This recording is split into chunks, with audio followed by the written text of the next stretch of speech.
Welcome back, everyone. I've been slow with the video updates lately. I'm not going off YouTube or anything stupid like that. I've just been so damn busy. So here's one for you. This is a clock that I just picked up today, and I'll just let you guys take this thing in for a minute, and then I'll tell you about it. First of all, how old do you think this clock is? Because I can tell you, it caught me off guard. So let's talk about this. So my girlfriend Amelia and I were driving the Miata out to out west and doing our normal usual trip and heading towards Lake Vermont. And then we come back, well, we ended up diverting the course to check out some other stuff, and we happened upon an antique clock shop in Townsend, Mass. And if you're a clock collector in at least the New England area, you might be aware of this place. Sorry, the dishes aren't done. You know what? We live here, so this is our house. Sorry. Anyway, you might be aware of a shop called Delaney Antique Clocks. Delaney Antique Clocks is a long-standing family-run clock shop. They've been in business over 50 years. And I've heard of the place before, but it was a little bit high-end for me. Most of my antique clocks are basically garbage picked, pretty much ready for the trash bin before I get to them. I've only got a couple, actually. I've only got about 3. And my other clock is an 1845 Chauncey Boardman OG style case clock. That's not original gangster for you younger viewers. It's OG is actually the technical term for the S-curve molding that the face is surrounded by, or the front door, the door. So anyway, I wasn't really in the market for a clock, but I had heard of this shop before. And like I said, it was a little, this place shop sells, thousands and thousands of dollar, restored clocks. I mean, high-end stuff, really nice stuff. They have, clocks that are over 250 years old or more. I mean, this place is the real deal. If you're looking for a restored quality antique, that's where you go, or an unrestored one. They kind of do a little bit of everything. But we were driving around and we're like, hey, you know what? Let's check it out. So we went in, and I met the owner, older gentleman, very knowledgeable, very friendly. We talked a little bit about clocks and some of the New England clockmakers. And I said, I'm going to just, check your shop out, and you never know, I might buy something. Poor cats. Anyway, so we walked around the shop, and I went upstairs. It's a big old barn, and I can't emphasize the sound that standing in a room with 100 or so clocks all running at the same time. The sound is out of this world. It's such a very unique sound. We're talking hundreds of clocks in this one little shop, all of them running. Some grandfather clocks, some shelf clocks, mantle clocks, a lot of grandfather clocks. Anyway, so we're enjoying that. We went upstairs. There's a whole section upstairs full of clocks. Just an amazing place. I really suggest, if you're in New England and you're into clocks, you really need to check out Delaney. So I found a section that I'm going to call the bullpen, or the scratch and dent, or the as-is section. And he had a bunch of clocks in there for anywhere from $100 to a couple $100. And I happened to see this, and I'm like, ooh. It just caught my eye. It was absolutely gorgeous. And the case is virtually flawless. I mean, and I'm assuming that this clock was restored at some point. And, it's just somebody must have done a beautiful job on a restoration maybe many years ago. And so I'm checking it out. It turns out it's got the key for the door. It's got a, this is, by the way, this is real ivory. Now, this clock is old, very old, and we'll talk about that in a second. So it still has the key, which is unusual, and At the price, it was $125 is what the price was on this guy.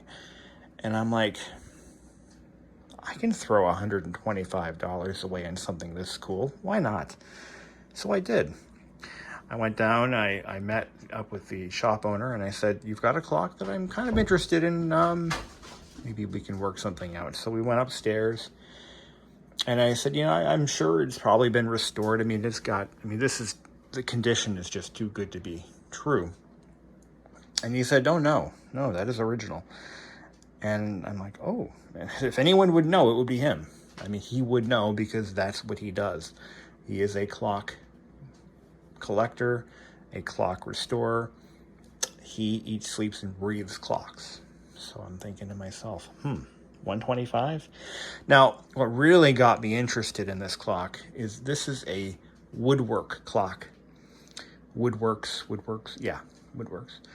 The entire clock mechanism is made entirely of wood. All the gears, everything. Gears, pulleys, shafts, everything's wood. Well, it's got steel shafts, but a lot of wood in there. And I'm looking at the condition, and I couldn't not buy this clock. There's no way I can't. But look at the stenciling. It's absolutely stunning.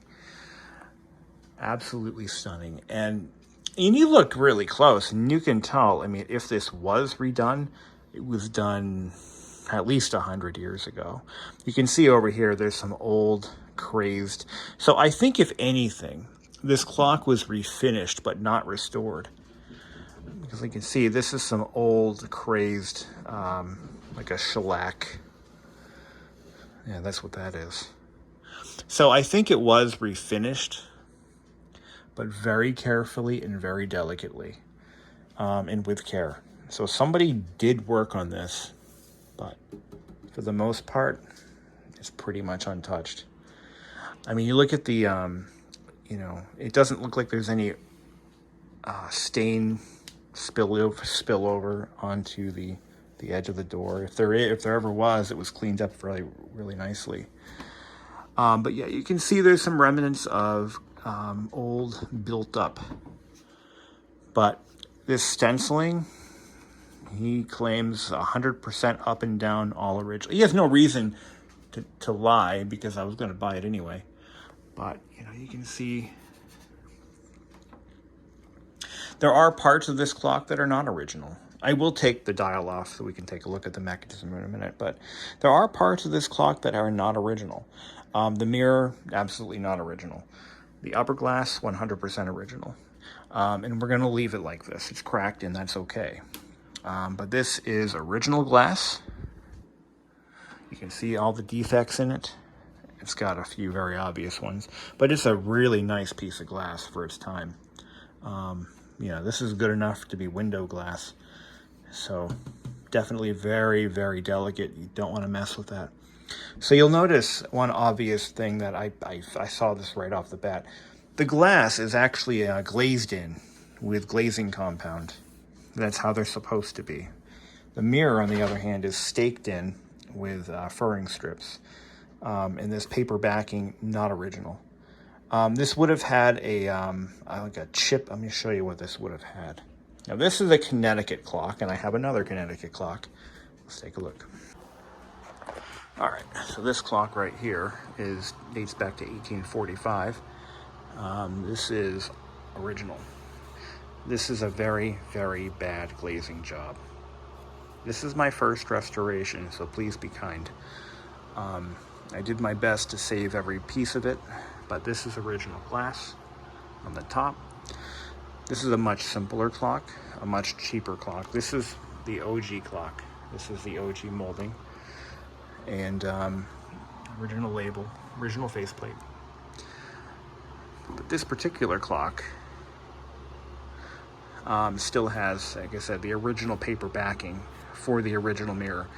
This mirror was replaced when I did the restoration on this because I broke the original one. It was my fault. Yeah, that was a very, very sad moment when I did that. But this is a very inexpensive 30-hour clock, and by comparison to the one that we're looking at now. So now you get an idea as to what that paper should look like.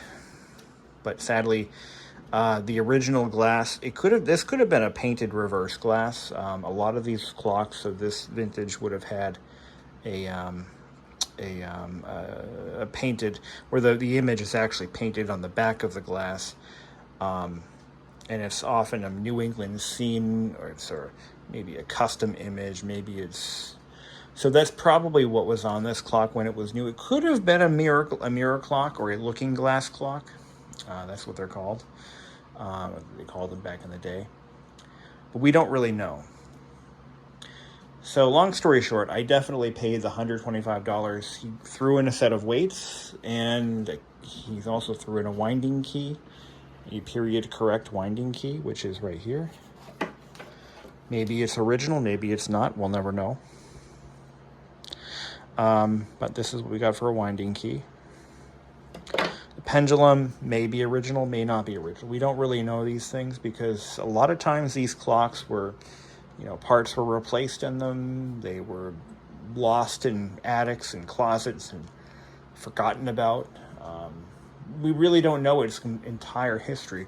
So let's talk a little bit about the clockmaker. So Ephraim Downs is the clockmaker. I've done a little bit of research on him. There's really not a ton of info, but we do know when he was born, when he died, where he worked, who he worked with. So let's kind of go over some of that.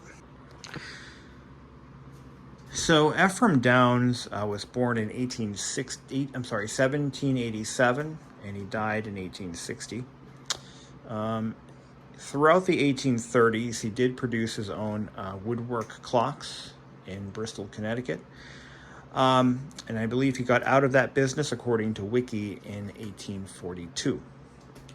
Now, one of the most common questions I've seen on forums and on YouTube videos is, how do I date a clock? How do I age it? When was it built?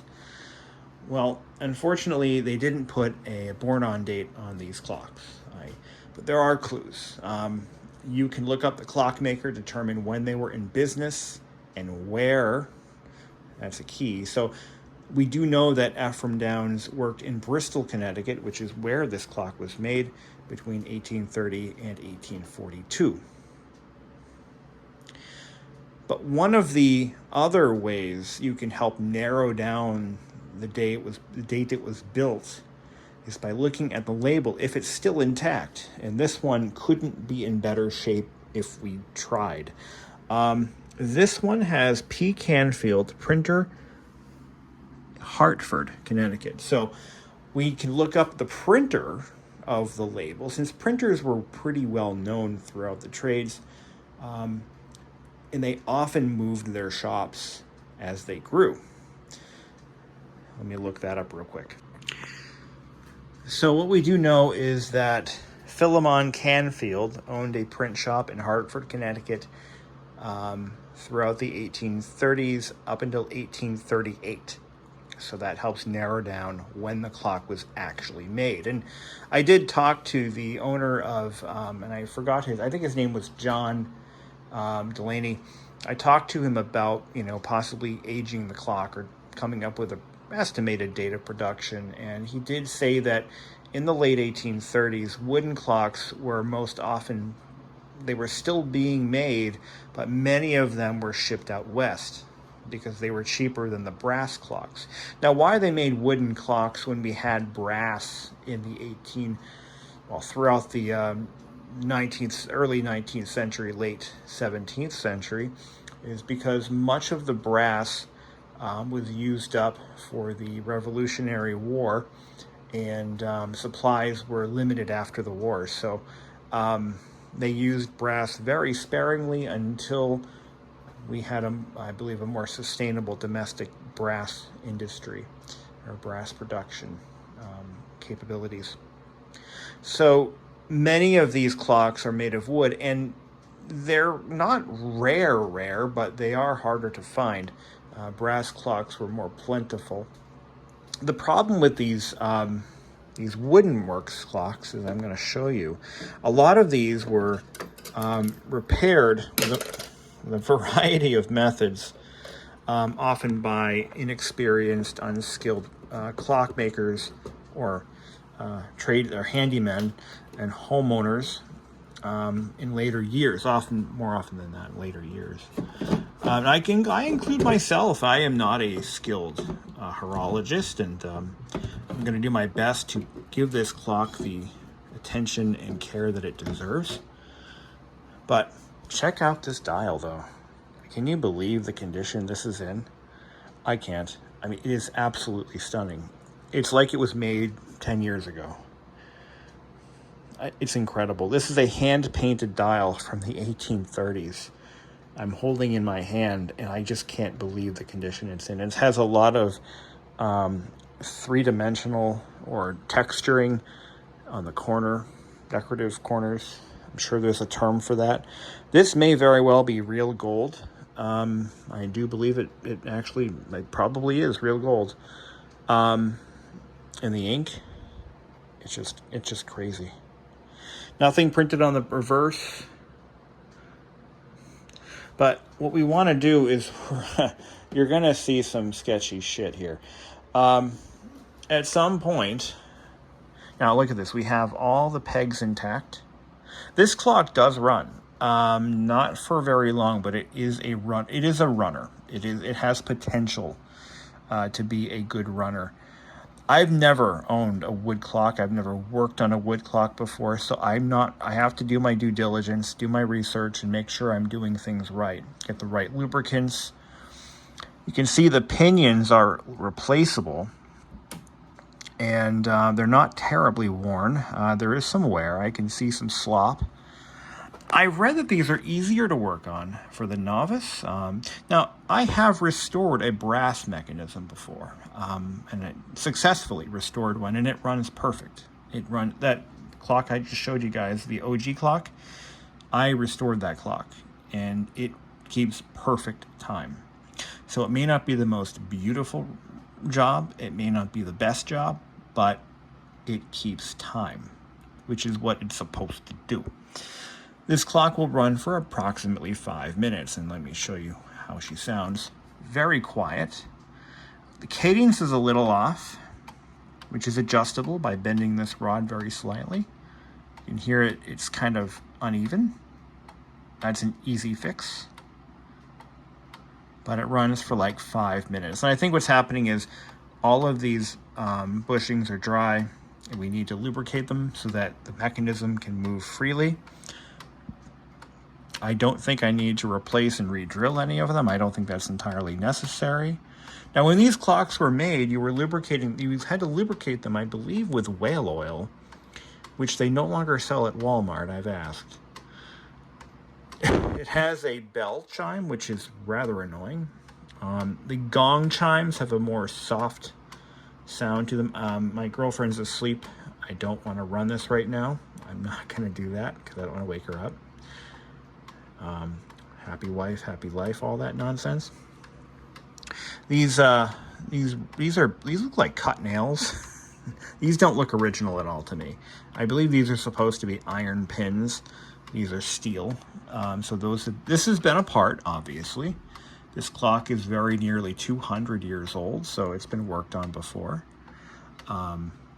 You'd be hard-pressed to find one that wasn't. We do have to fashion some new pegs. I'm going to see what the right method is for that. I don't want to do really anything that I don't need to do on this clock. These strings should be changed. They are very old, and they're not original, I'm sure. But one of the really tragic things that can happen to these clocks is you can wind it up, and then when these weights are right at the top, they can let go and smash the wood below. We don't want that to happen. That's a very real thing that happens. That's why you don't hang these. By the way, these are not... See how there's holes drilled in this clock case? This is never meant to be hung on a wall. That's how you ruin them. These are shelf clocks. Unless the clock was specifically made to be hung on a wall, you don't hang it on a wall. You just don't do that. But we're going to take this mechanism apart. It slides out very easily. We have to undo the weight strings. Pull these 4 pins and the whole thing should come right out. Actually, there's only 3 pins.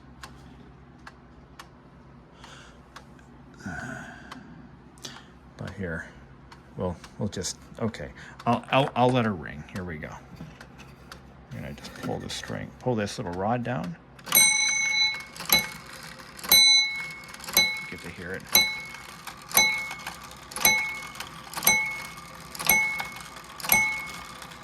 There we go. So the chime works. I've run it through a full cycle, but just take a look at this piece and really appreciate the craftsmanship that went into this. This was made on a lathe, I bet, a very small lathe, by hand. All of these gears are made of wood by hand. They may have had jigs or machines, but they didn't have electricity back then. Everything here you see was made without electricity, either water power or foot power or hand power, and that was it.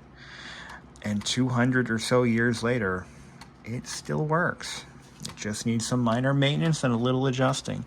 I mean, look at this. This is what holds the hour hand on. This is made entirely out of wood. I almost don't want to mess with it at all. I want to just leave it the way it is. But the sketchy stuff. So there's the fly right there. That's a wooden fly. That is what regulates the chime speed. And it is in really good shape.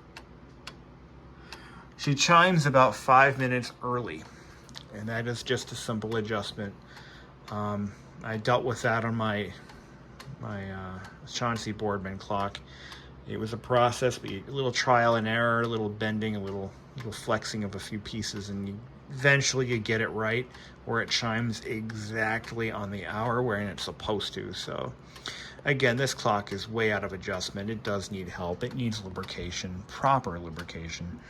I put a little bit of modern day clock oil on the pallet and the on the escapement wheel. Following the instructions, by the way, printed by our lovely Thelonious Canfield. So anyway, put a little bit of lubrication on these pivot points. Those are metal. They do use regular old clock oil. I think it's graphite luber that you actually want to use on these. But like I said, I've never had a woodwork clock apart, and I want to be very careful. So yeah, there is white glue on those dowels. You can see it from here. There should not be white glue there. There should not be white glue on those. The glue that they used 200 years ago was made out of animal, I believe it was bones or hooves. And that's just what they used. That's what they had. So there should not be anything like that. There should be no white glue anywhere on this clock. But look at all the wood furring strips and support pieces. These are all original. The weights are probably not original, but I'm sure they're fine.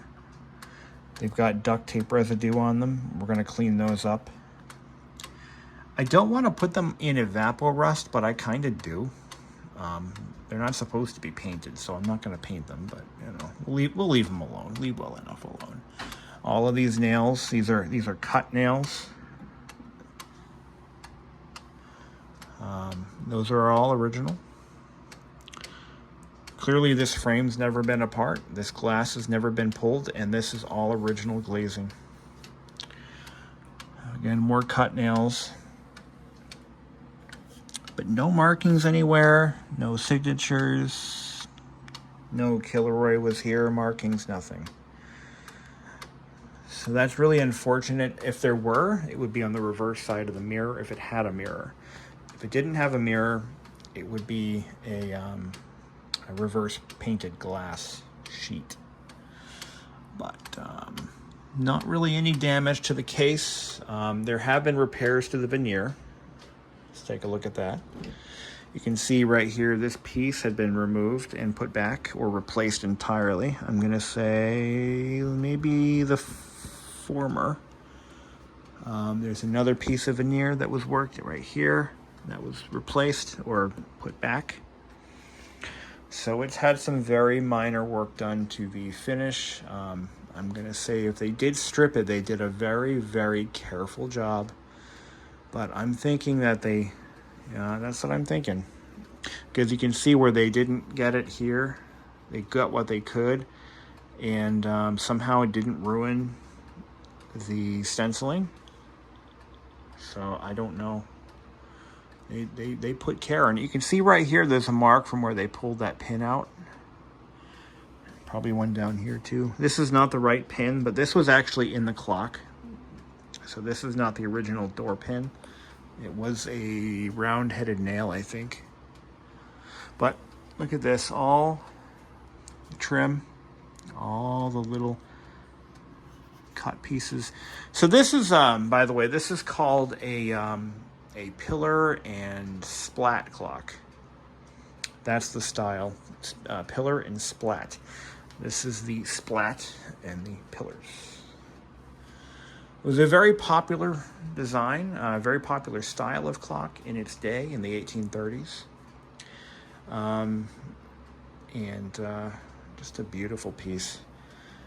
Whether this is the original key or not doesn't really matter. Most of these have been lost to time, but it does fit the lock perfectly. And what you do is you rotate the key, and it just rotates a semicircular latch like this. There you go. Once it locks in, hold on. Oh, I get it. There it is. It's a little fussy. There we go. Once you get it in there, okay, yeah, that's it. A little semicircular latch. I love the ivory trim. That's a nice touch.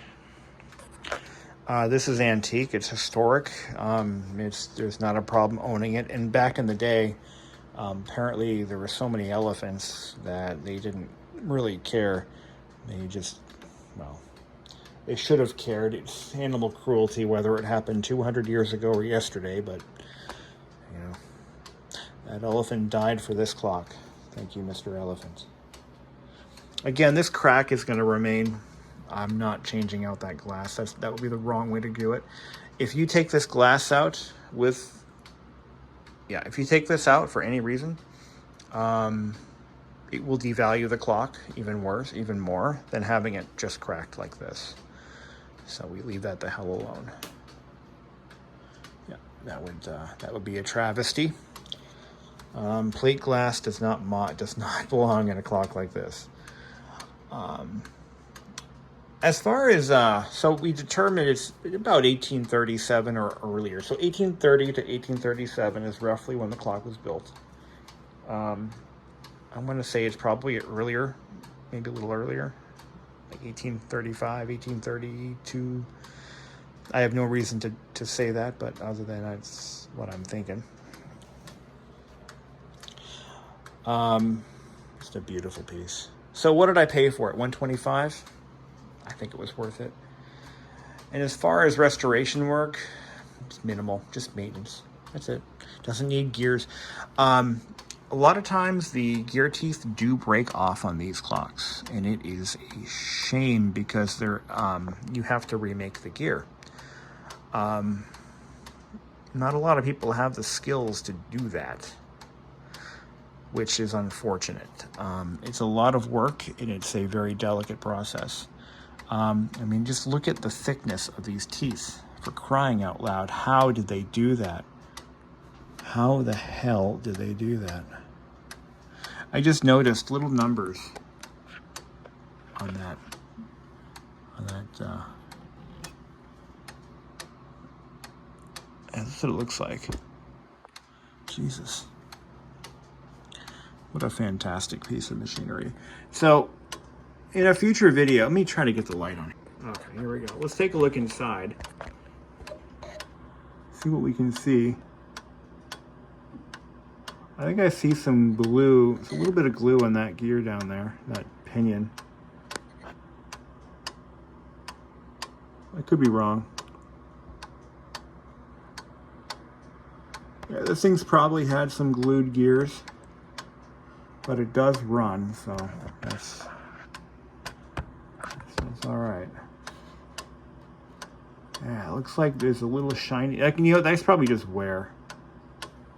Honestly, see that? That little small toothed What am I looking at here? See straight down. The camera's on this side, so. Shit. You get to see the fly run.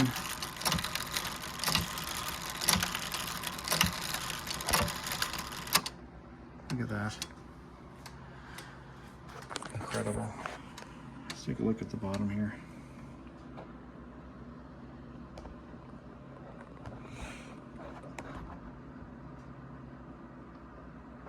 It's amazing. I don't know what kind of wood they used, but it was some kind of hardwood. It's got this little spring. This keeps tension on it. Simple stuff. These were allegedly very simple to work on, very easy to keep alive, as long as the gears didn't break. And if they did, then, well, you just buy another clock, I guess. But, well, you can see even back then, they split wood. See all the markings from where the weights travel up and down? It's very typical. We have one split in the in this pulley. Now these pulleys are easy to find. You can usually pick them up pretty cheap. They're not that hard to get. So if it starts to pick up the string during winding, and the string gets caught on it, that's when you would change it out. I wouldn't change it unless I had to. I'm not planning on it. You see where some of that finish. Yeah, this thing's been refinished, but it looks like what they did is they probably used either a leveling, you could level off shellac with alcohol. But yeah, they didn't want to mess this up, so they did their best to stay away from that. If you see a Phillips head screw in a clock like this, well, guess what? Whoever worked on it wasn't really worried about historical accuracy. But no, there's no Phillips head screws. There's a couple of extra pins, which is nice because it just means I don't have to go source them myself. I like that. We got, this is the tapered pin for the hands. Is it original? We don't know. Probably not. Either one could go. But let's take a look at the back.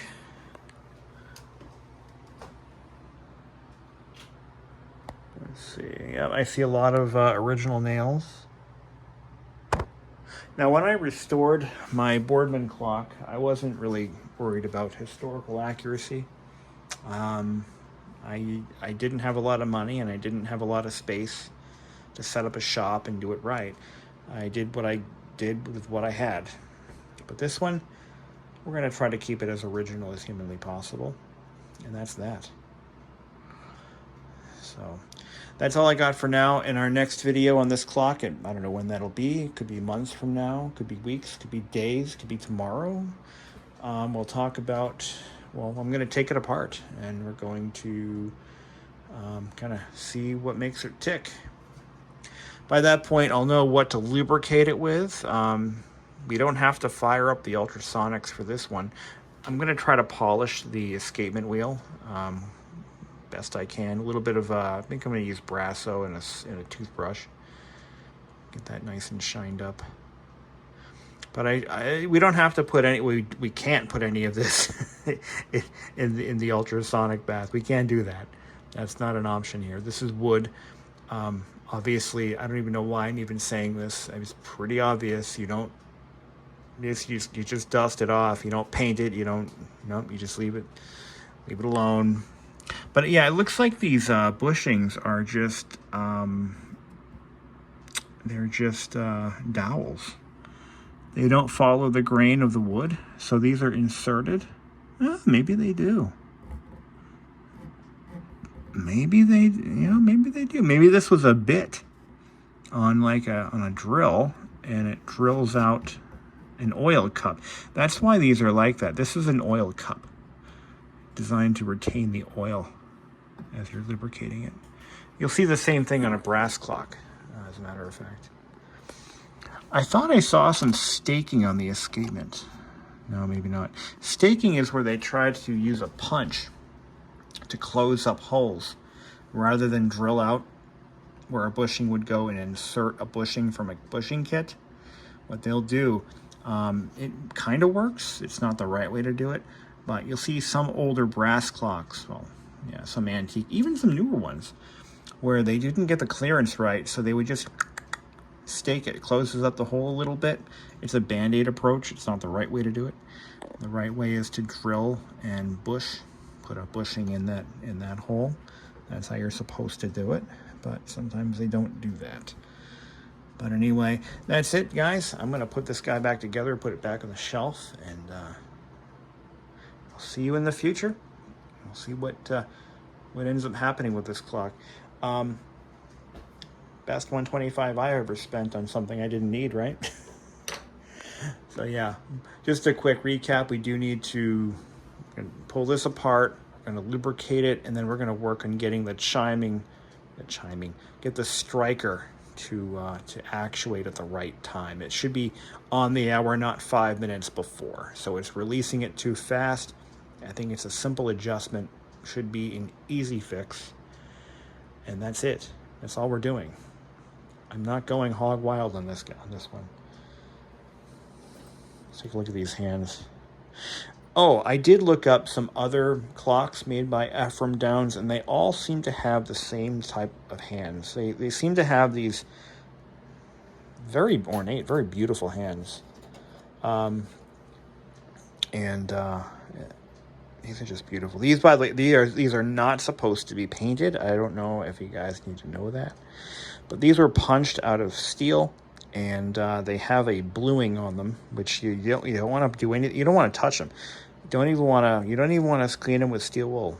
These are blued, like I believe, the same process that they use for bluing guns, and yeah, it's a very it's a process that prevents rust, and yeah, you don't want paint on these. If you see these that are painted, they shouldn't be. As far as I know, I could be wrong. I've only known a couple of clock restoration experts, and yeah, I've never seen them painted. They're not supposed to be painted. Just bare steel with a bluing on them, bluing finish. Well, that's all I got. Until then.